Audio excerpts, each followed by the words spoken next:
What's up, and welcome to another edition of the Cover 2 Recap. I'm BruinSportsport.com publisher Edward Lewis. As always, this is Ryan Karchi, the UCLA beat writer for the OC Register.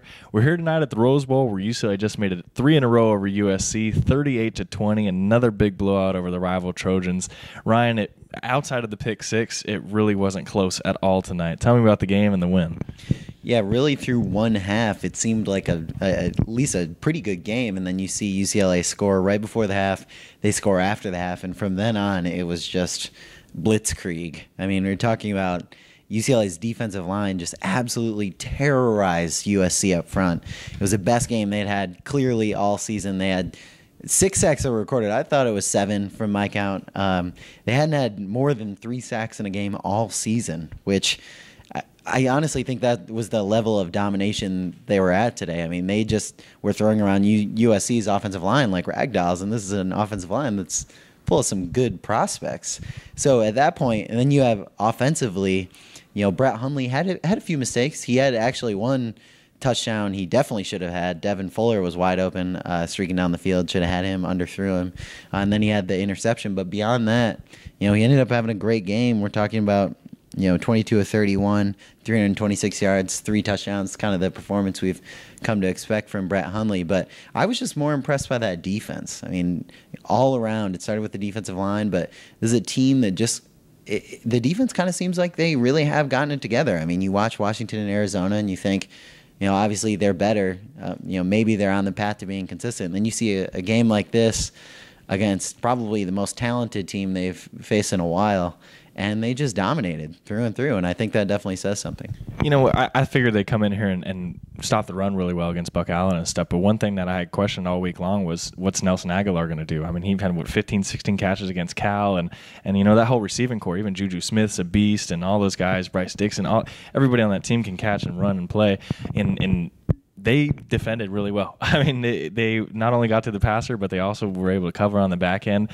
And then on the offensive side of the ball, I thought the receivers, they've been kind of okay for me all season long. But, Jordan Payton had a great game. Devin Fuller had a great game. Just Thomas Duarte obviously had a great game. Just all around. Even the offensive line with Connor McDermott was an animal at left tackle. All around, it was just kind of a huge game from everybody on UCLA's roster. Nelson Aguilar, who had 2 straight games of 200 yards or more, I believe, left today with 3 catches for 24 yards. So I think that says pretty much all you need to know, and mostly because, the cornerbacks or defensive backs did great, but that defensive line gave Kessler absolutely no chance to even throw the ball. I wouldn't even blame him really for the issues, just because he never was comfortable the entire night.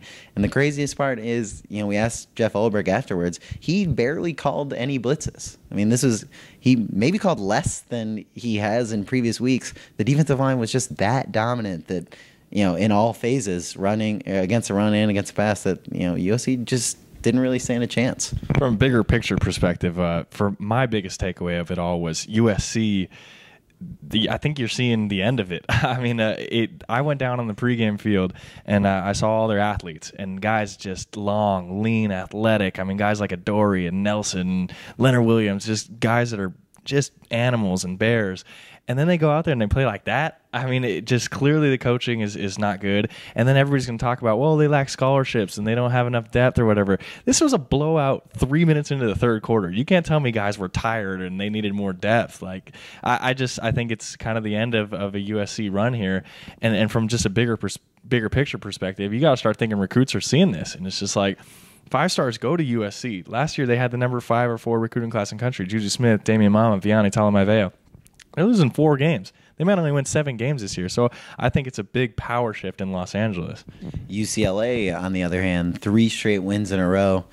I mean, 2 wins I feel like you can write off. I mean, maybe it's a coincidence. 3 wins is the start probably of a new era. I think it kind of goes along with what you're saying, is that, obviously 9 wins in the era that USC, had Pete Carroll and all that in the national championship runs that they made.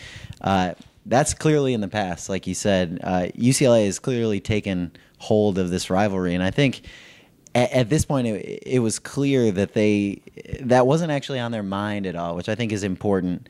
They really tried to mute the effects of and the emotions of a rivalry like this. And I'm sure, I mean, they celebrated afterwards, but I got the impression from everyone that there is, and I do believe them when they say this, that their eyes are on something bigger. And at this point, it's very clearly within their grasp. All they need to do is beat Stanford next week. Maybe easier said than done, since they haven't since Jamora came here.